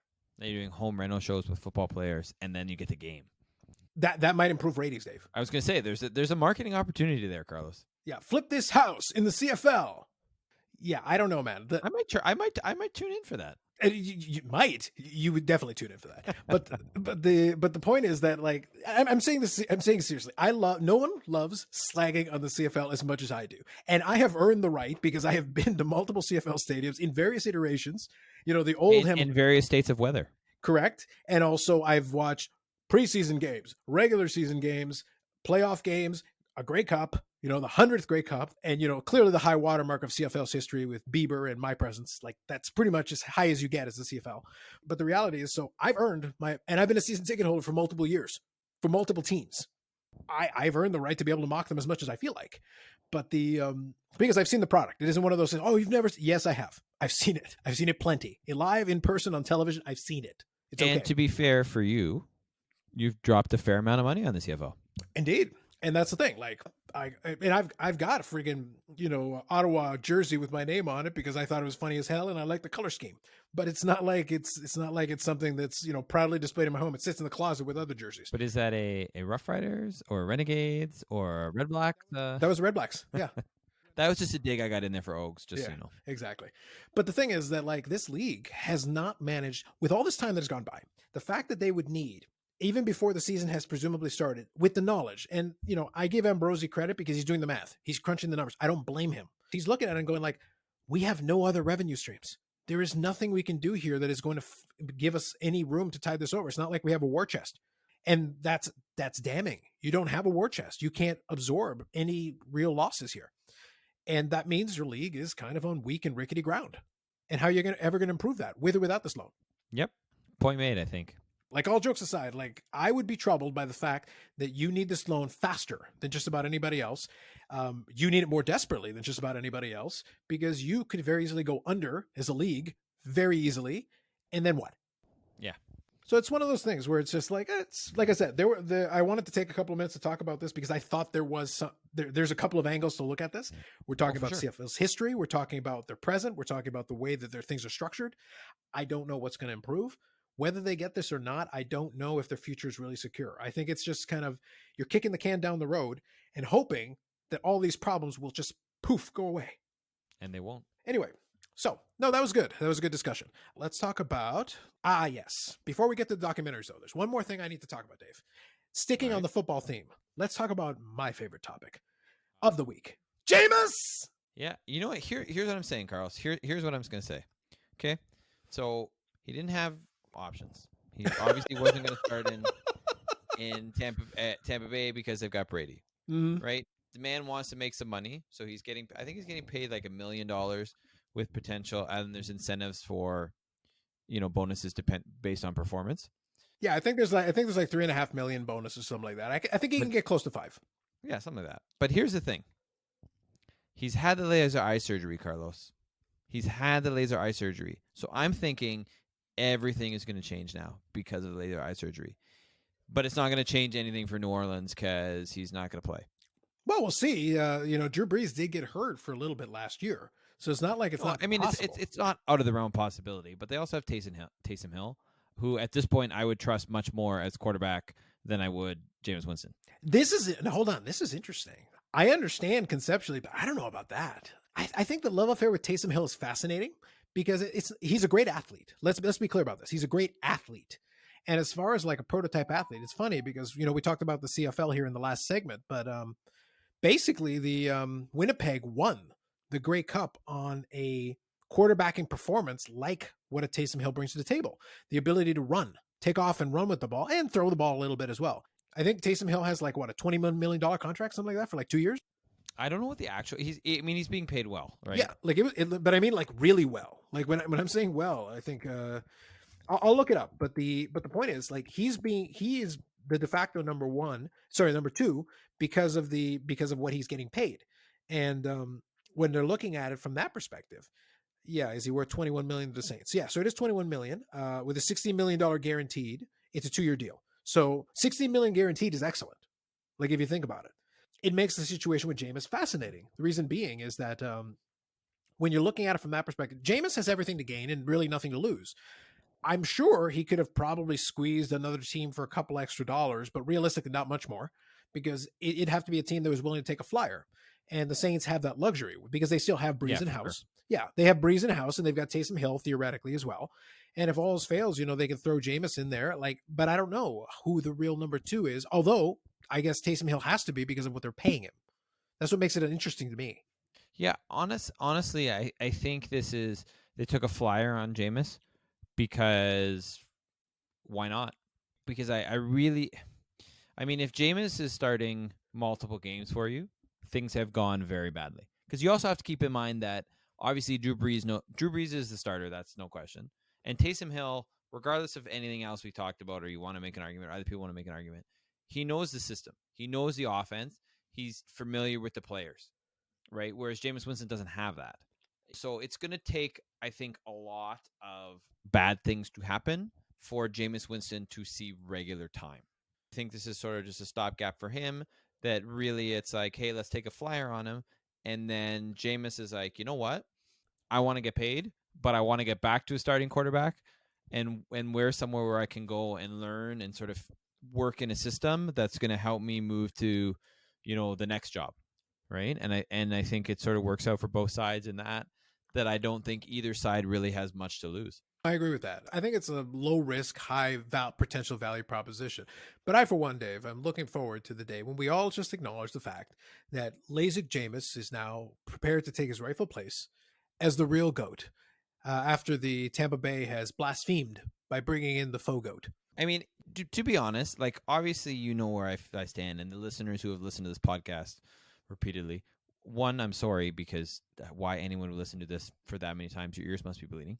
However, know how I feel about the Saints, and I will tell you this: I don't want Breeze to get injured. I don't want bad things to happen to my team, but there would be some amazing poetic justice and just cackling happening if somehow Jameis Winston found himself the starter for let's say even for just both games against Tampa Bay and just absolutely murdered Tampa Bay, and threw for like 500 yards each game, and they won, and Brady got sacked like 8 times a game. That would be just unbelievably satisfying for so many reasons. Not only satisfying, Dave, like secretly, that the single best version of all of this that could happen would be if somehow Jameis became the starter, became like freaking dominant, like started hitting Michael Thomas in stride and putting together like bombs, these gigantic like things. And all of a sudden we're sitting there like, all right, look, as much as I like slagging on the Saints, I'd root for the Saints at this point because the people in Tampa Bay would just be sitting there slacking like, what happened? It's like, I got LASIK, guys. I can see now. You know what though? Here's the thing. Okay. Here's the conspiracy theory. This is what's actually going to happen. Okay. There's going to be some kind of injury to Breeze. It's probably not going to be real, but it's going to keep him out for a couple of games, probably one game against Tampa Bay. Okay. Jameis is going to go in, absolutely destroy it. And then he's just going to quit football and become a spokesperson for LASIK and be like, hey guys, I got LASIK and look what happened to me, as like a Super Bowl winning quarterback or some shit like that. That's all he needs, man. He just retire from the NFL and LASIK can pay him like $15 million a year. You don't get concussions and you still make the money. This is what's happening, man. This is all a ploy, the corporate plot. From Big LASIK? Yes. As you were going through this, I was like, this is Big LASIK Corp conspiracy plot, isn't it? Isn't it, Dave? It is. You heard it here first, people. I appreciate on several levels that the first official conspiracy theory for Big LASIK came from you. You know, occasionally we break some news on this podcast. Fantastic. It's rare, but it's occasionally. Fantastic. I for one look forward to our future. The next 10 years of the Jameis Winston era in New Orleans. You heard it here first. Get ready for it. And you should have all bought your Jameis Winston rookie cards now, because now he will be the greatest of all time. Let's talk some documentaries. We will. But before we do, one quick thing. Let me quickly go from one quarterback to another. I want to quickly do a quick addendum to my discussion from the previous weeks about Jordan Love and the Aaron Rodgers situation, because we've had a little fun with it this past week. So I need a moment to quickly discuss. I will give you your soapbox. Yeah. So here it is. I'm not really concerned or bothered by any of it. All of it kind of has gone as the prophecy foretold. But I will say that it is fascinating to watch kind of the way the scenario plays out, because sometimes the talking heads, they're always fun, but sometimes they go absolutely off the deep end as far as considering their different scenarios, because we've discussed kind of how the Jordan Love thing isn't really going to be impactful right away, as far as even if he's a great player, it won't matter for a couple of seasons. The biggest concern that I had was that they didn't address any of the current issues with the team. That's my big concern. But as far as Aaron Rodgers' mood and what he is like, he'd have every right to be irritated by the whole thing. But even if he was so irritated that he wanted to deal with the problem, do you know offhand, Dave, what the dead cap money is if they tried to trade Aaron Rodgers right now? I'm expecting it's something like stupid, but I don't know the actual figure. $51 million. Yeah, he's not going anywhere. Correct. And next season is 39. Yeah. Which, I mean, I didn't really think he's going anywhere in the next 2 years anyway. Yeah. It's one of those things. Now, mind you, in fairness, let me be 100% clear. I believe those numbers are based on him getting cut. If he got traded, I think the number drops down, but I think it drops down to like 17, 18 million, which might be workable for some teams, but that's still tough. The point is, it's still a lot of money no matter how you slice it, and no matter how you try to break it down. And I think everything is contingent upon passing, I think, June the 1st. Because I think if you pass June the 1st, it knocks the number down a little bit. It has some impact on it. But the point is, like, it's still absurd money. Like, dead cap money means it ain't going nowhere. The player's no longer on your roster, but it still counts towards your cap. Yeah. That's like a significant amount of money. Yeah. So you basically structured yourself into a contract that paints you into this corner. And imagine if Aaron Rodgers really decides to be vindictive and just decides to screw with you at that point, which he could. I think from a PR standpoint, he's going to try to play it straight, try to do the anti-Favre in this one and try to be really nice to Jordan Love as much as possible, because I don't think he has any personal issue with Jordan Love, because it's like, look, you're no threat. Like, if he's looking at him honestly, he's no threat right now. It's also not Jordan Love's fault. Correct. So it's one of those things where I don't think that's going to be the issue. I think it's going to be like looking, doing a little side eye at Matt LaFleur and the Green Bay administration trust right there. That is like, you guys basically have torpedoed the current season. It's going to be really tough, because I think some of the Vegas numbers have their over under in wins at right around 500. So they're looking at them going like, I don't really know. They haven't gotten that much better. And what if they're not as lucky? Yeah, exactly. Yeah. So I just wanted to throw that in there, because I was having some fun with the talking heads, and anybody who's proposing anything about trades is like, that's a stretch. For this next upcoming year, or even the year after that, it might be a stretch. Again, it really comes down to what Aaron Rodgers wants to do in response. And I don't know if he's going to go too crazy doing anything, because it's like, well, you're going to get paid a lot of money. But if he goes through the motions and the team's kind of crummy, you're going to look stupid because you've done nothing. Quarterback's going through the motions, just taking his money home. And then you've accomplished nothing. And, what is Jordan Love learning then? He's learning that this organization will screw you over when it's convenient, because that's basically what you're learning here. Yeah. So I'm not sure for Jordan Love that helps him, because the reason why I say the wide receiver thing is so egregious is that, well, Jordan Love's going to need a wide receiver too. Devontae Adams is going to be 2 or 3 years older by the time you get to that stage. Like, is he going to want to stick around if this team sucks for the next 2 years? Somebody's got to catch a ball. Woo. That's, I think, the bigger issue that sticks out in my mind about this whole thing, where it's like, look, I'm not so much worried about Aaron Rodgers and Jordan Love. I'm more concerned about, like, so what are you going to do? If you're just going to tread water for the next 2 years, well, that's exciting. Hold me back, Dave. I can barely restrain myself for the start of the next season. Yeah. Indeed. It's okay. You got Jameis to watch, buddy. Dave, I'm telling you, I'm only like half joking. By half joking, I mean 99% joking. I'm telling you, Jameis Winston, future GOAT. And then the look on Bruce Arians' face is like, seriously? We couldn't figure out LASIK was the problem? Now he can see? Now he can hit a receiver? It's just so perfect. Like, I want this, Dave. Like, I will sacrifice the next 5 years of Packer football if somehow Jameis Winston becomes an all-time great and Tom Brady sits there looking stupefied. I want the Tom Brady face. I will put it on a poster. It will be in my house. I will do everything in my power, which is very limited, to make that happen. Like, I'm just telling you, like, we need this, Dave. I need this to be, I'm putting it out into the world. I am trying to speak it into existence. I need Jameis Winston's greatness on display, and I want to see the look on everybody's face when all of a sudden he's like an elite quarterback, and the Saints are like, how the fuck did we get this? What the hell just happened? And Taysom Hill's like, what is going on? It was supposed to be me. I'm telling you, man. Yes, yes, yes, yes, and yes. This is a unique situation where there are no losers, except Tom Brady and the Tampa Bay Buccaneers. But there are no losers, is what I'm trying to say. No, none whatsoever. Perfect. All right, let's talk some documentaries. So I'm actually going to give you the choice, Dave. There's two we got to talk about. We got to talk about The Last Dance, and we got to talk about the Mariners thing. Which one do you want to do first? I want to talk about I think we should leave it off at The Last Dance. Let's talk Mariners. Do it. Let's first, you got to watch it a little later on. I've been kind of watching it as the weeks have been progressing. You got to kind of binge watch it. What are your overall thoughts first? I think my first thought, well, let's put it this way. The first thought is, dude, for a team that hasn't won anything, this is a really interesting team. Yes. You know, for a lot for the wrong reasons, but there's just so much there. And I think that's, you know, the interesting thing about this is if you're somebody who, and, you know, I've recommended this to a couple buddies of mine since I started watching it, and they're like, okay, I'll check it out. Yeah, whatever. And they're like, man, this is amazing. You know, if you're somebody who likes baseball, this is entertainment, and it's interesting, and it's worthwhile. There's so many things, and so the best is like, it just keeps, you know, you think, okay, that was weird, but you know, whatever. And then something else weird happens, and there's another weird story and another, you know, missed opportunity. And then it's like, okay, well, we had the chance to sign David Ortiz, but we didn't.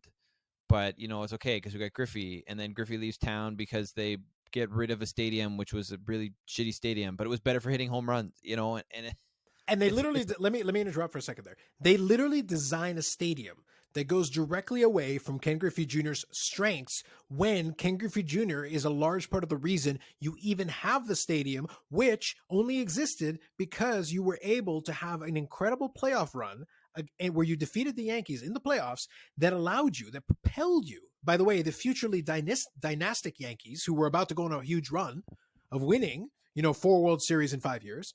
But that same team, you beat them in 95, which basically saved baseball in Seattle. So you got to build a new stadium, which barely passed by the skin of your teeth because of the success of that team. And then you build a stadium that basically pisses Ken Griffey Jr. off. Yeah. Like, what? You know, there's just so much entertainment in that series, right? And so much like head shaking and whatnot. It's just unbelievable. Yes, and you know, and there's some good baseball tidbits in there. There's some great stories. You know, Ken Griffey Jr. getting the cow for Lou Piniella.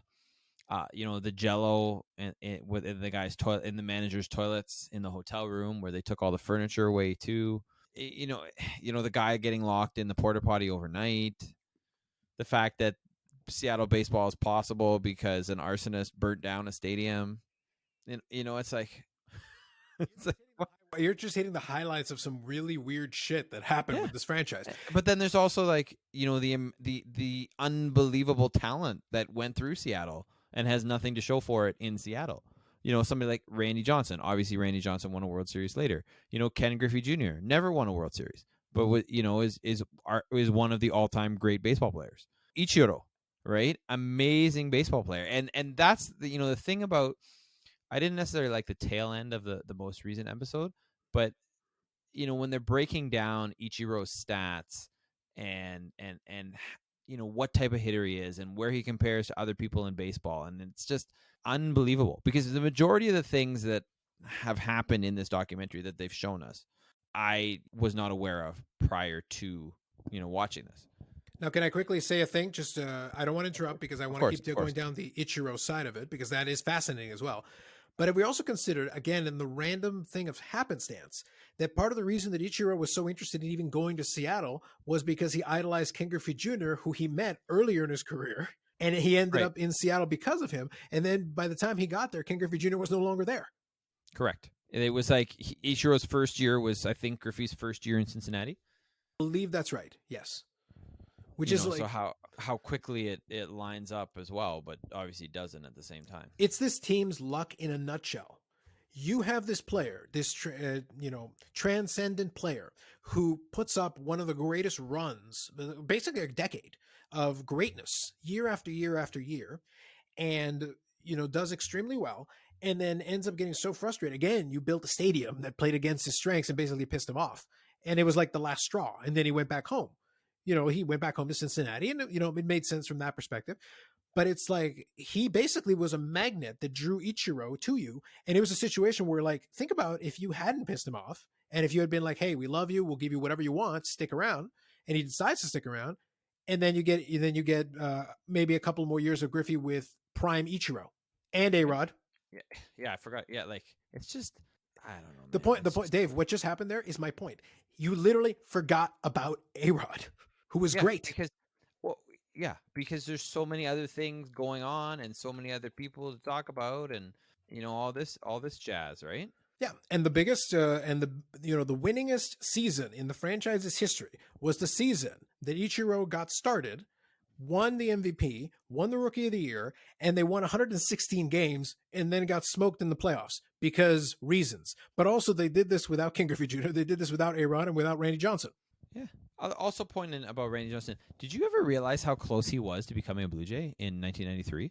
Yeah, there's a lot of like hidden almost could has, might have beens, and like one of those things is like you'd almost love to see these guys tackle on a lot of the different teams, like look into several teams and find the most interesting ones with the most checkered histories, because although it's not the same, obviously it's not the same.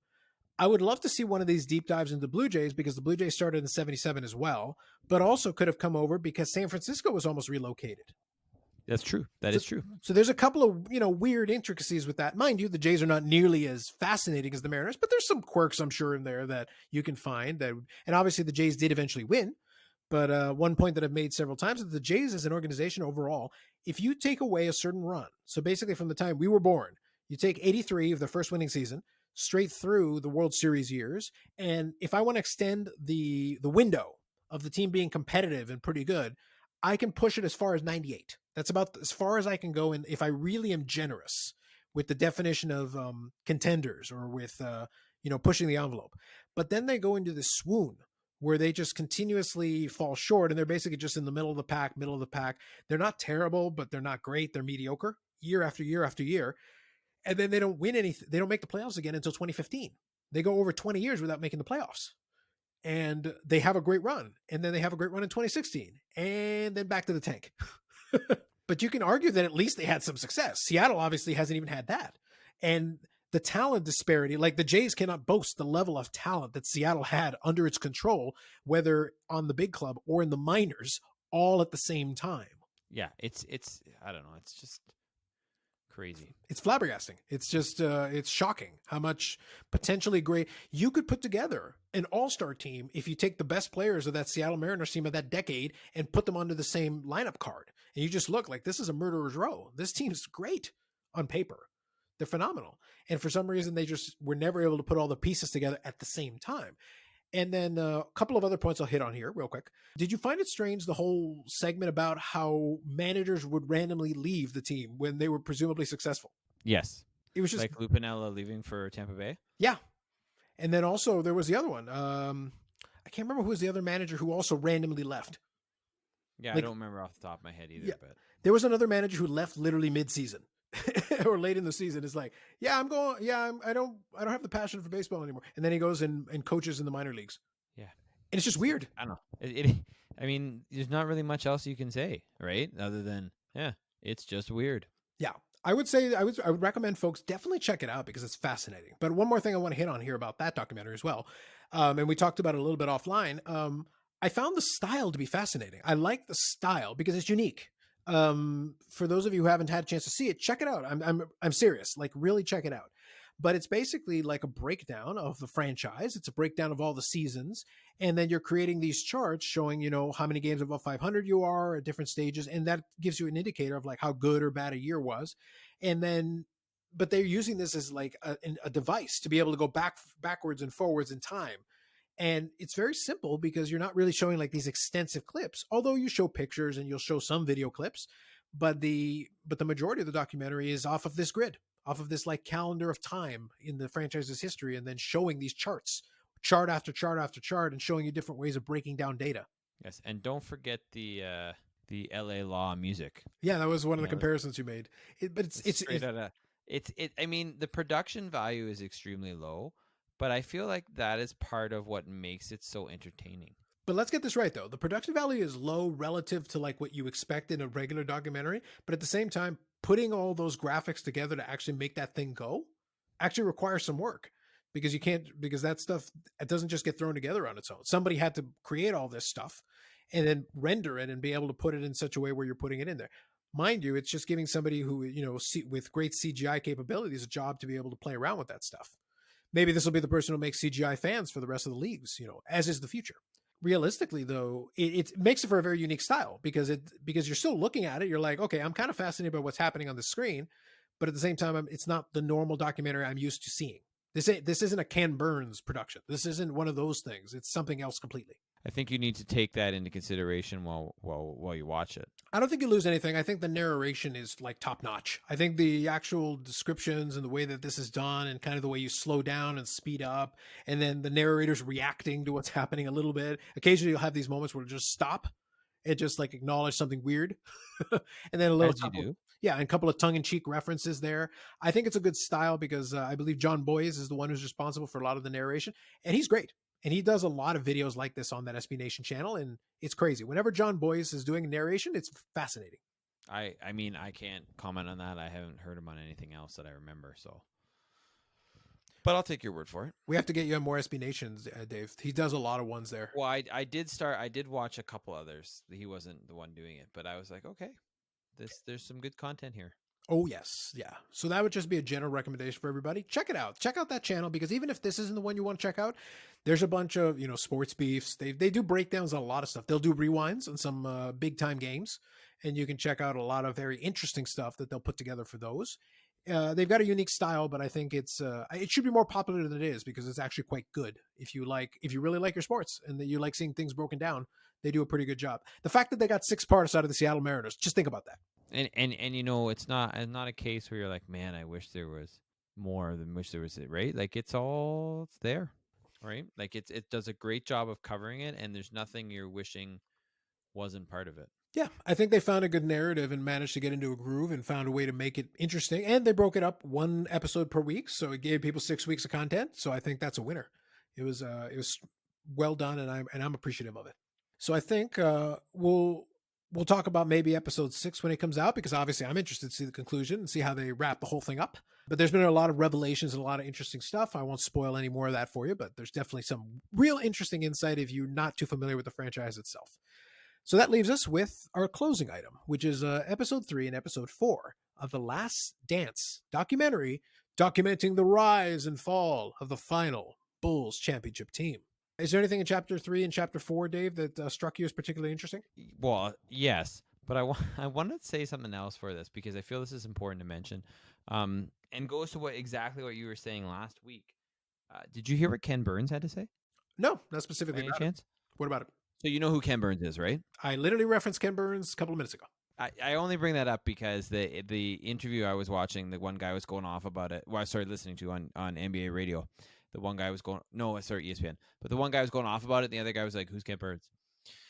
But he says this. Basically, his take is, and I'll read you the quote. But his take is basically, it is not good journalism because they had to make the deal with Jordan to get it done. Well, that's that's what I talked about, right? Well, that's what I'm saying. I'm giving you your due here, man. Yeah. If you're there influencing the fact of it getting made, it means that certain aspects that you don't necessarily want aren't going to be in, period. And that's not the way to do good journalism. And it's certainly not the way to do good history. My business, said Burns, who, obviously has a point because he's, done this stuff. But the whole thing is, I'm like, well, Yeah, but like pretty much every documentary you ever watch has some sort of bias in it, right? Yes, Ken Burns is an amazing storyteller. I love Ken Burns. And I've seen most of his documentaries. His series on baseball is absolutely fantastic. Most recently I watched the Vietnam War. That was really good. But he can't choose to put, he's got to leave some stuff out. He can't choose to put everything in. And there's obviously perspectives that get lost in that, right? It's in terms of who you give more voice to. So I was kind of like, I didn't quite like him coming out and talking about it that way. Like, yeah, we get it that you had to make the deal with Jordan. Jordan had to approve it. And obviously, and there's other aspects where, like you said last week, Jerry Krause isn't alive anymore. He can't defend himself on this. He can't speak to it. But other people are. And I think that's the thing that I sort of like about this documentary, or one of the many things, is that it's creating this other dialogue about other things, right? Where you still have in the documentary, you have Isaiah and Michael, Isaiah Thomas and Michael going back and forth, and it's mirroring what's happening in real life right now, where Isaiah Thomas is like, Jordan's number 4 on my top 5 of all time basketball players. He put Kareem Abdul-Jabbar, Magic, and Bird were his top 3, and then Michael Jordan. Mm-hmm. Right. And that got Michael going, and that kind of stuff that's out there as well. That's aside from the actual footage of the documentary, which is fantastic. You have this sort of other, people spouting off, and it's reigniting those, debates about the pantheon of basketball players as well.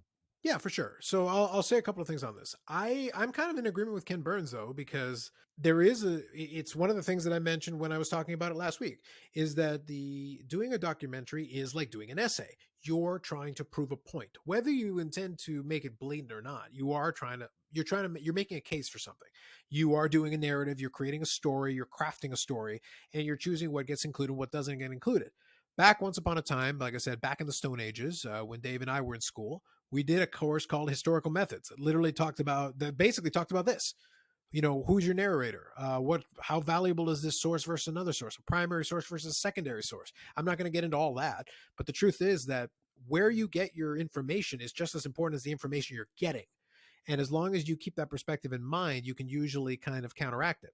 The point that Ken Burns is saying, which I 100% agree with, is that because it's not the it's not just the director of the documentary having their say, it's Jordan himself as a person who had to authorize this, which means everything goes through Michael Jordan. If anything shows him in a light that he can say, oh, I'm worried that people might see him in different, he allowed that to happen. He allowed that to be shown still, because he could be like, no, cut that out.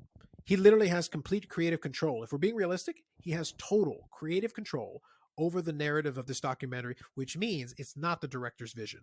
The director might be willing to be a little bit more, might be willing to show more of a dark side of Michael Jordan, which might not cast him in the best light. Well, Michael Jordan has veto power over that. He can literally pull his approval at any time, which means he can't go as far as he might be able to. Yeah, and the director here, Jason, he's not in the stage of where he is, like a Ken Burns, who can basically, if Ken Burns is making the documentary, you got that name power recognition there too, whereas you don't for this director, right? People know that. Everybody going into this knows that Michael Jordan had creative control. Hold on. And let me watch it with that. Hold on. No, not everybody knows that, because I've heard enough people review it who simply don't understand this concept. Okay, fair enough. And don't acknowledge it. And I think that's important, because you're right. It is. And okay, fair enough. Yeah, it's one of those things. We'll talk about it because we understand the underlying narrative requirement of a documentary. We understand because we've seen enough documentaries to be able to get that, hey, take everything with a grain of salt. If you really are that curious, look into it yourself. But the director, to your point, doesn't have the ability to do that, not just because of the relative stance. It's Ken Burns wouldn't be able to get it done, because it doesn't matter how much cachet you have. You need the footage. Well, the person who holds the footage in their hand was Michael Jordan, because if Michael Jordan doesn't acquiesce, the NBA doesn't give you the footage.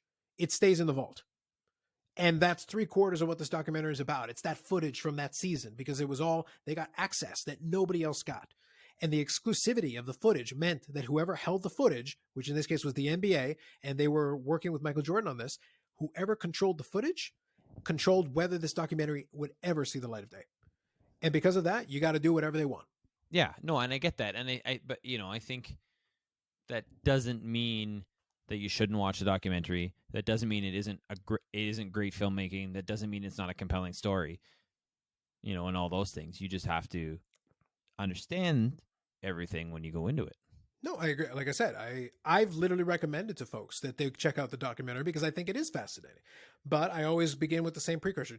Just bear in mind that Michael Jordan had to agree and authorize everything. Good, bad, or indifferent, he got final say, which is always going to tilt the thing, because even the people that I talk to, the reason why I said not everybody knows, I talk to people and I mention that to them and they're like, wait, really? And I go, yeah. Michael, the only reason it's ever seen the light of day is because Michael Jordan's saying okay. That's the reason why Michael Jordan is in it so much. Otherwise, if you had this footage somehow, you could cut together your own documentary telling any story you want. You wouldn't get Michael Jordan to do interviews for it, but you could interview everybody else theoretically. And you could have done I could have done a completely different take on this whole thing, where it turns out Michael Jordan's a monster and he was the one who personally responsible for ending the Bulls team because he hated Scottie Pippen, he hated Phil Jackson, he hated everybody, and he's been lying this whole time. You could do that. You could slice it together in a way that would make that come off. Now, if I can't back that up, then you can challenge me on it. But in this case, it's one of those deals where it's hard to say. Everyone's kind of agreeing with the narrative, and what's making air is the same thing that's getting in there. That's why the Isaiah Thomas thing, to your point earlier, is fun because those two guys don't like each other. They never have. No, they don't. Yeah, they don't. And but here's the thing: I have no problem with Isaiah Thomas calling Michael Jordan fourth, because I think it is spiteful. Yes, I'll agree that it's spiteful, but I'll give Isaiah Thomas this point here, is that from his perspective, if you're really thinking about it, by the time Michael Jordan finally did beat the Pistons had already been to the NBA Finals 3 straight times and were run down. Like, their style of basketball could not be sustained indefinitely. And it's one of those things where by the time they ascended, and this is what's always going to be interesting about the Jordan thing. I don't think, if you say to me Michael Jordan's the greatest basketball player of all time, I don't have an issue with that. And I'll fully accept that argument. I do think, though, it is an important factor to note that in the 80s, it was a very different animal than by the time you got to the 90s. And Jordan did very well against those teams in the 80s, relatively speaking. But at the end of the day, in the 80s, his teams got beaten.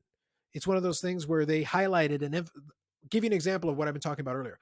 They highlighted and emphasized and glorified, Michael Jordan's 63 points against the Celtics. Well, they lost that series. And I'm pretty sure they got swept in that series. So it's like, because this was against the 86 Celtics, who are considered one of the greatest teams of all time. And, Larry Bird said all these wonderful things about him. It's like, oh, that was, God dressed as Michael Jordan and all that. It's like, because they weren't able to really, quote unquote, stop him. But the reality is they beat the team comfortably. It's like, yeah, Jordan's got 63, but so what? Wow. Yeah. Larry Bird is in a position to be able to heap praise because Larry Bird is a competitor. And he appreciated his talent, and he appreciated how hard they had to work to slow him down.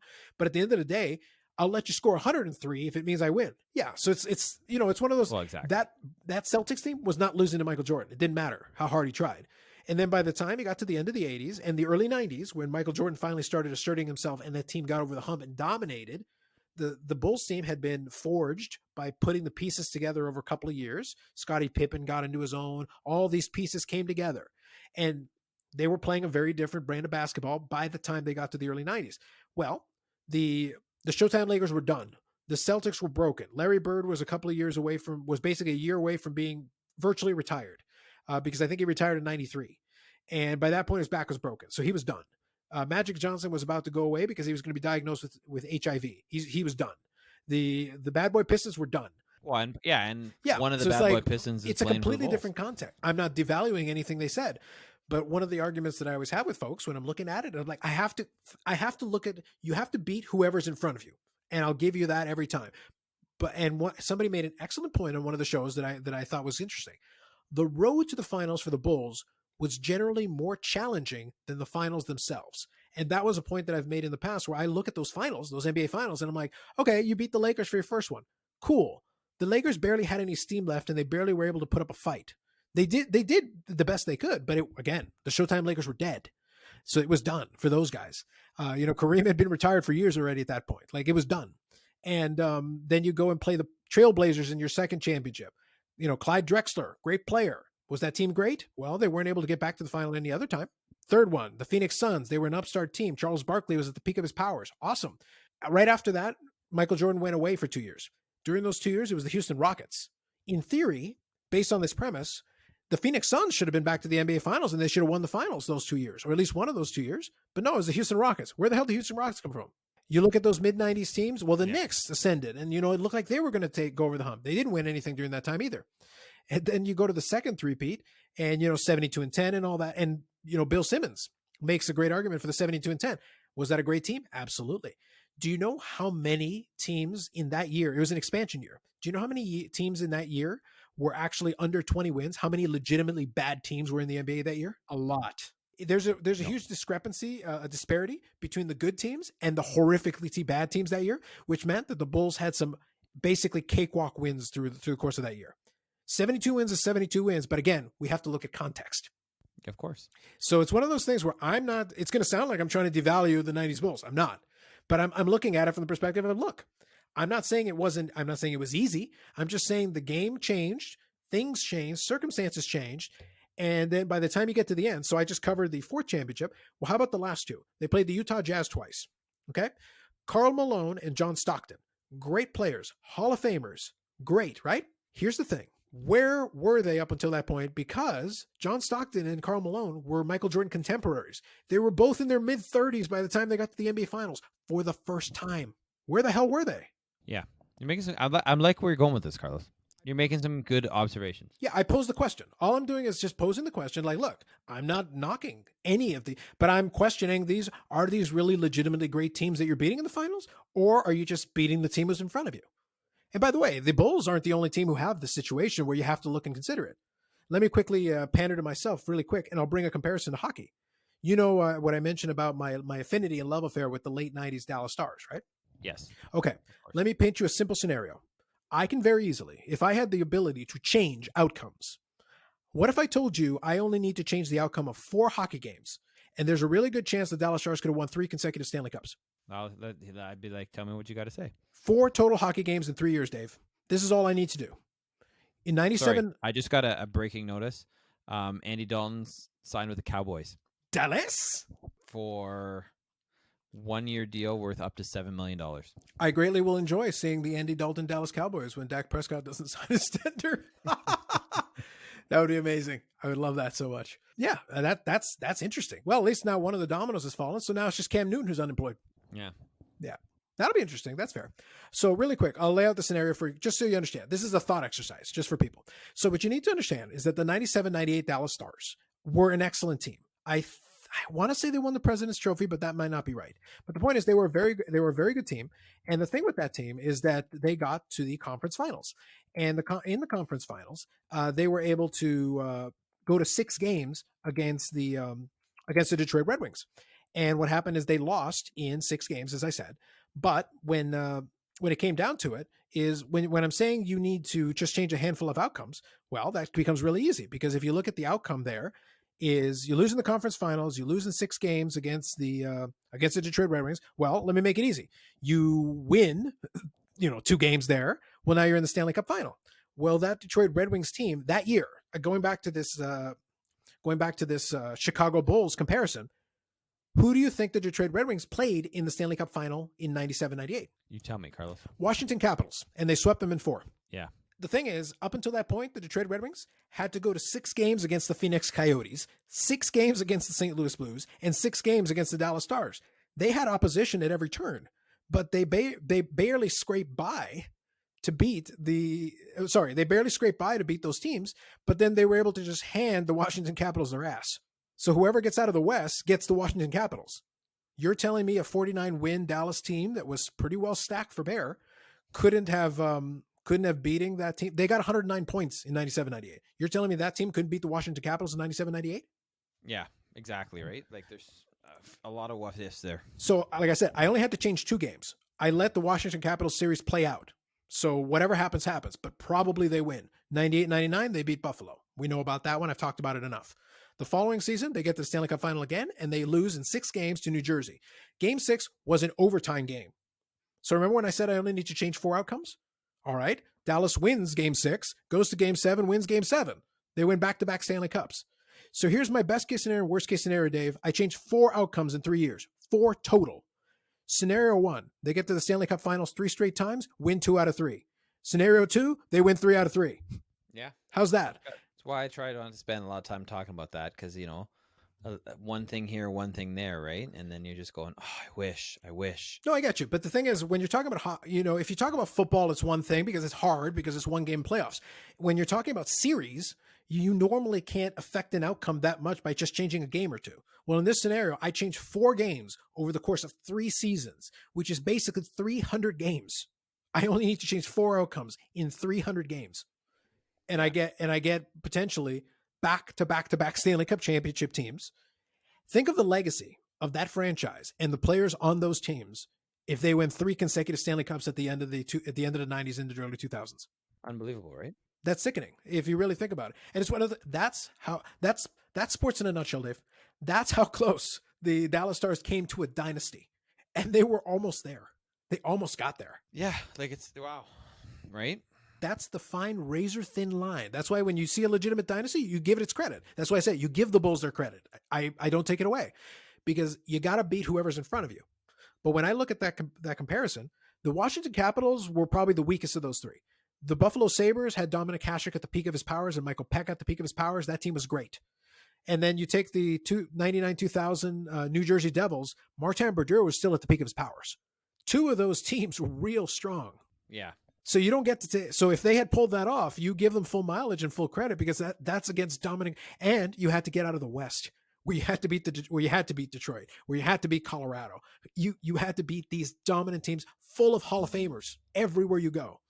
These teams are great, and they kept and this is the difference. In that era, in the Western Conference, it was Dallas, Colorado, and Detroit who beat themselves, each other to death. And they were taking turns for which one of them would go to the Stanley Cup final every single year. Yeah.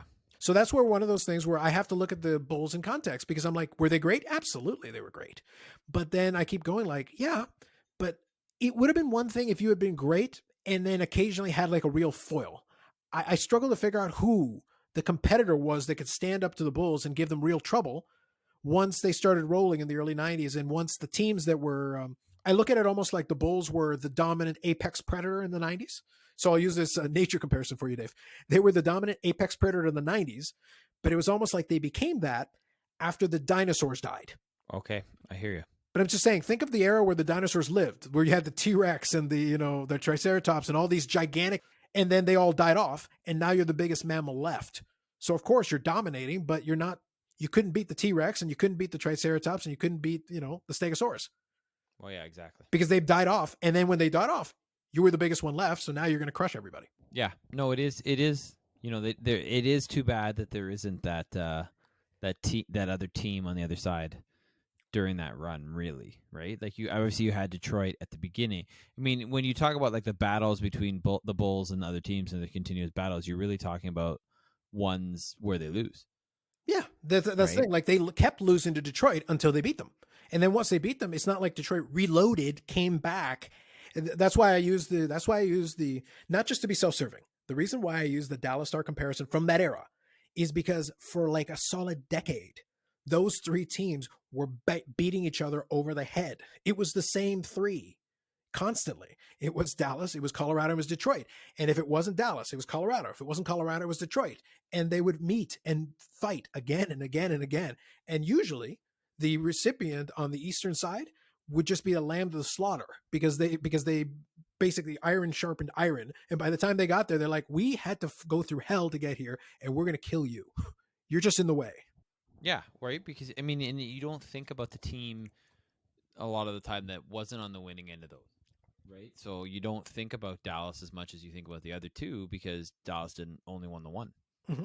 And that's why I say like they came so dangerously close to winning at least one more, which would have changed the context of that era completely for people. Well, exactly, right? That's the thing. And it changes what you remember about it as well. Yeah. And that's the thing. Like as a fan, I remember it because I understand how close they were. I saw it. And I saw it was a razor thin. Like I said, game 6 of the 2000 final was a double overtime, Dave. So it was like, it's not like New Jersey dominated them. They had to fight tooth and nail. And in the end, New Jersey had almost a little bit of an advantage because they were coming in relatively fresh. Dallas had already basically been to the limit twice. They had to get to the Cup final twice and fight through the Western Conference twice. Yeah, which is much harder than, Yeah. whoever they're playing, right? It was just a very tough era. It was one of those it was a war of attrition thing. Whoever survived was usually like, you've either got nothing left and then the other team has a real advantage, or you're so battle hardened that you're like, we're just going to steamroll you, dude. Sorry for, thanks for coming out, but we're going to kill you. And that's basically what happened with the Bulls, right? They just steamroll everybody. Yeah, and that's one of those things. Like, I still give the Bulls credit. I'm not taking anything. Somebody's got to win the championship, and they ended up winning 6 of them. Yeah, and that's where I kept looking at it from the other side, where I'm like, I don't know if once the Bulls gets to the finals, I guess their finals victories don't impress me that much. And I'm not trying to be mean about it, because, and I think I could be mistaken, but I think the first championship they won in the second three-peat was against the Seattle Supersonics. That sounds right. Yeah, because I think it was a situation where that was a young, upcoming team, exciting players. But again, I'm back to where I originally was. Why? To me, I feel like the Bulls would have been different in context to me if it had been a case of, okay, they beat the Lakers in the first one, they beat the Trailblazers in the second one, they beat. Yes, you're right. It was the Supersonics. Yeah. In my mind, it would have felt different, I think, if instead of Utah twice at the end, it would have been like the Supersonics twice. Because, maybe the Supersonics are in the ascend and, here they are. Now they're your new challenger in this late stage as you try to hold on. And that was the team they had. Gary Payton and Sean Kemp were the big stars on that team. That's right. And it felt like the team of the future at the time, but it just never materialized. They didn't come back. It was the same thing as the Phoenix Suns earlier on. It's like, okay, well, in theory, when Jordan's out of the way, okay, Phoenix Suns, Charles Barkley, I guess you win two NBA championships now. Didn't happen. Portland Trailblazers, they didn't come back. The Lakers never didn't retool until the end of the decade. And then the Bulls ended. So right when they ended, again, timing is everything, right? So here's the question. And let me pose it to you this way. This is another what if, but let me pose you a question. Let's say after the Last Dance, the Bulls come back one more time. They get Phil Jackson, they got Scottie Pippen, they got Michael Jordan. They come back and run one more time out there. I believe right after that last Bulls championship is when the Lakers started winning did their three-peat. Yes. I mean, they're the next dynastic team, right? Or it might have even been San Antonio. I know somebody came out. No, it was San Antonio. Yeah, okay. San Antonio. Sure. So let's keep this simple. So now the Bulls come back retooled, right? But now they're playing an ascendant San Antonio team with a young Tim Duncan and David Robinson, and they're coached by Greg Popovich. After 3 straight championships, what happens to the legacy of this exact? In almost in a way, it worked out perfectly for Jordan because retiring. Steve Kerr went to that team, eh? He left the Bulls and went to the Spurs. Yeah, exactly. So, but now picture this: they go in there, and again, Michael Jordan's legacy. The part of the reason why he is seen as the unquestioned GOAT of all time is because his record is unblemished. Once they get to the finals, they win. What if they get to that 7th final? Which is incredible, and then they lose to that Spurs team. Maybe they get their asses handed to them because they're just ran out of gas. Yeah, who knows? It was just for the record. It was the Knicks that they played against the Spurs, and the Spurs won at 4-1. Yeah, it is one of those things. Like finally, the Knicks got there again, but it was done by that point. So you never know. It's it's a great what if. And then I think right after that is where the Lakers go and win a couple 3 in a row. Yeah. But think about that. So the Bulls try to run it back a couple of years after that. They get to play San Antonio and then potentially LA. With Kobe and Shaq and all that, yeah, it would have been fascinating. It would have been fascinating, but obviously, Jordan goes through his second retirement, and then obviously comes back with Washington. But at that point, he's not the same Michael Jordan. Yeah, I just feel like the Michael Jordan's timing worked out perfectly. It's one of those things. Like I don't think he planned it out that way, but I think it was interesting that the beginning of his dominance begins with those Leviathans dying off all at the same time. Bad Boy Pistons. The Showtime Lakers and the Boston Celtics all die off. They're done. They're not going to be relevant for a while anymore. And then they have that run where they're doing great. The Houston Rockets randomly get 2 championships in the middle. Kind of forgot about, but they're there. They won 2 championships kind of randomly in the middle. They run off another 3-peat. And then after that, it's the era of San Antonio and the Lakers. Yeah. No. And you're just like, so literally you bookend these 2 eras where like, I feel like I like the San Antonio Lakers teams and I like the 80s dominant teams more than kind of what was in the middle. This is fair. A personal preference, but yeah, I mean, I think you could, and I think you can say all that without discounting how good that Bulls team was. Well, that's right. Yeah. Your job, if you're playing sports, is to beat whoever's put in front of you. It's not your choice. You don't get to pick your opponent. You have to beat whoever you get. So you get credit for that. And if you don't lose, well, then guess what? You don't lose. So I can't take that away, but it's just interesting. It's an interesting thought exercise because you just don't know. I just feel like sometimes I'll look and I'll be like, not every championship is equal, maybe, is my overall point. I just don't feel like every championship is equal. That's fair. I think that's a fair point. Yeah. But to get back to the actual document, I would say the only real takeaway is I feel like they could have made like a second like side documentary, you know, the unnecessary nonsense of The Last Dance on Rodman. Like the Rodman episode, like which is episode 4. Like I enjoyed it, but I just felt there was so much there that wasn't covered. I mean, obviously you're talking about the team and it always goes back to the team, right? Like wasn't 4 Phil? I thought 3 was Rodman and 4 was Phil. I thought it was the other. Sorry. You're correct. I'm thinking. Yeah. I don't know why I'm thinking that the other way. Yeah, they went Rodman first and then Phil. Yes. Yeah. No, they did. Mm-hmm. You know what I mean? Like there's so much there. And even with the Phil Jackson, like you got into a lot of it, but that's the thing. Like I feel like because you're trying to, you know, do like the thing where you did like a Jordan episode, I'm talking about the main focus of the episode, and then a Pippen episode, a Rodman episode, Phil Jackson episode. I mean, I don't think they're going to do that all the way through. No. It's already that one of the episodes is coming on Sunday night, or the next 2 is about the Dream Team. Yeah, and there's a focus on the Dream Team, which I'm really looking forward to watching that one because damn, that was a good basketball team. Yeah. You know, and some of the relationships there, and I'm sure they're going to talk about the fact that Isaiah Thomas was left off that team, and how that went down, and the rivalry and hatred between Thomas and Jordan and stuff. You know, so I enjoyed the episodes. I didn't think they were quite as standalone episodes. I didn't think they were quite as good as the first 2, but I enjoyed them. I particularly enjoyed the Phil Jackson one because I didn't know as much about Phil Jackson, obviously, because his time as a player and whatnot was obviously well before my time. But you know, the Rodman stuff I knew. I just felt like they could get more into it. But I really enjoyed the Phil Jackson stuff more because a lot of that stuff I wasn't aware of, and I felt interesting and really to get to know the character and sort of his presence over the Bulls and how he brought in different things and how the triangle offense came to being and that kind of thing. I really enjoyed it. So in terms of comments about episodes, I think I'll just leave it at that. No, that's fair enough. I get you. I think, to your point, I think one of the most, so I don't know if Rodman would be that interesting really to dig into beyond, because it's one of those things where it feels like Rodman, it's a combination of he wanted attention, but also at the same time, it was just a different era where he could try to do some of these things and just kind of get away with them. But at the same time, he was a basketball savant. So he understood like his role in that. The Phil Jackson though angle is fascinating because that's just a weird and interesting dude. I do think though from the Phil Jackson thing, the most interesting part for me was kind of the palace intrigue to put Phil Jackson in that position where I think it was Doug Collins where he was coaching the team. And then, you know, Phil Jackson got to saddle up to the name escapes me, but the guy who basically invented the triangle offense. What I feel his name was like Tech something. Yeah. But once Phil Jackson became an acolyte of the triangle offense, which was what Jerry Krause wanted, it became a situation where like, okay, I've got the guy that I want. Because it's ironic given how acrimonious the relationship became not long later, is that technically Phil Jackson became the guy because he became a student. Tex Winter. Okay, so Tex Winter, perfect. So he became a student of Tex Winter, who is the guy that Jerry Krause wanted around. Yeah. So it's like Jerry Krause then made you the guy, and then by the time we're done, you know, everybody hates Jerry Krause. Well, yeah, pretty much. Yeah, it's just kind of interesting the way that plays out.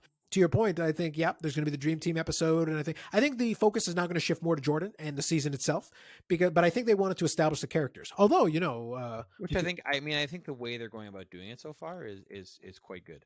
Yeah, they have 10 episodes, so they can afford to flesh out the story a little bit, give you some context. That way, they don't need to focus on those characters later. What, we don't get an episode of Tony Kukoc? You're not ready for the I want the Steve Kerr episode, man. Yeah, the Steve Kerr episode. It's like, what happened? So then Michael Jordan and I fought to the death. It's like, but you're both alive, are we? You know, it's like, what happened? Where did you settle your fight overall? It's like, I thought you guys just threw punches. No, we had to have a little bit of a bigger fight where it's like, but you both seem to come out of it unscathed. Well, we went to a place where it wasn't going to affect us as much. Where? Fight Island! Nice. Hey, you know, I brought it back. I brought it in there. And I appreciate it. Yeah. So I think we're done with that documentary for now, though. We'll have more to say, obviously, with the next couple of episodes. We'll have 2 more episodes to talk about, so that'll be cool. We'll have the final episode of the Mariners documentary, tying it all into a nice bow. We won't always spend this much time on it, but these documentaries, frankly, were fascinating. I thought it was really interesting. Since I brought up our favorite island of fights, I won't do it every time, got to save the throat a little bit. But so UFC 249 is right now scheduled to go off next weekend. So this isn't what I'm looking forward to because I genuinely don't know. But I looked at the card and it looks pretty stacked. I'm actually kind of more interested in the undercard. Even the prelims and stuff look pretty good. But let me angle this into one more thing here. And as far as it goes, I kind of want your thoughts on this piece. The interesting part isn't so much that Dana White is trying to do UFC 249 because come hell or high water, he was going to try. But they're doing UFC 249 in Jacksonville, because they get to capitalize on the same thing that now AEW is going to get to capitalize on, which is the previously mentioned political bribe from WWE. You're not that important. That's all I gotta say. Like, you know what I mean? Like the something is like, oh, like I get. Here's what I'll say. Mm-hmm. Okay, there are a lot of people out there that are genuinely hurting financially from various aspects of the economy shutting down. How do you tell them you're not important, but some guys fighting in front of no fans they're essential? Like it makes me angry because it's such bullshit, right? Like, yeah, do we want sports? Yeah. Do I want to watch sports? Of course I do, right? Am I going to watch UFC 249? No. Am I boycotting UFC 249? No, I probably won't watch it anyway. Right? Unless, of course, we were potentially in if we weren't in a lockdown situation or vaguely lockdown situation, then I might, or maybe you and I are going out to a bar to watch it, or who knows. Yeah, I think there's scenarios where it'd be worthwhile, but it's tough to, even myself, as a big fight fan who hasn't had the chance to see a proper card in a while, I'm interested in the undercard. And the undercard will be like on TSN and stuff, or even Fight Pass. Like, I'll watch that. I just don't know if I'd pony up the $60 for an empty arena show in Jacksonville. Yeah, but it's like how... Like, I get it, Dana White, but at the same time, I don't, because you can't justify this. And like government of Florida, you can't justify in any way, shape, or form that this is an essential service. It's complete bullshit. And yes, it probably was a bribe, because if this is an essential service, then put people fucking back to work. You know what I mean? Which probably shouldn't be happening. Like, honestly, the guy selling popcorn at this arena is more important than you are, Dana White, and your fucking Fight Island and all your other shit, right? It's just bullshit. Right? Like, it's going to come back eventually. We don't need this. And Florida, shame on you. And the government of Florida, Rick Scott, I think, no, he's a senator now. I can't remember who the freaking governor is. Just shame on you, man. Because it's just BS. You're not an essential service. Neither is WWE, neither is the NFL, neither is Major League Baseball if they decide to do one of their spring training, divisions, and that's how they're going to play out the season. Right? Stop acting like you're more important than everybody else who actually is important. I like it. See, this is what I was looking for back on episode 1 where we were talking about the NFC Championship, Dave. This is what I wanted. It just, you know what? I mean, we're in a fucking like medical health emergency, and you're like, you know what? Hold on a second. These guys got to fight each other because we got to make our TV money from the pay-per-view because we're that important. Fuck you. Fuck you. That is a beautiful way to conclude this episode. Episode 52 of the Unnecessary Nonsense podcast. But before we go, last thing we're going to say, other episodes like this are available on iTunes, Spotify, Google Play, and the social medias will be on the show notes, but for God's sake, maybe we'll update them, maybe we won't. I'm still trying to figure out something with that. But with that said, I'll leave it at that. We'll come back with episode 53 and we'll have a couple more things to talk about, including now, future starting quarterback of the Dallas Cowboys, Andy Dalton. That breaking news story really makes me happy, but I don't want to go another 2 hours. We've already gotten there. There's already a solid episode, and there we are. Thank you as always for listening, and we'll catch you on the next episode of the Unnecessary Nonsense podcast.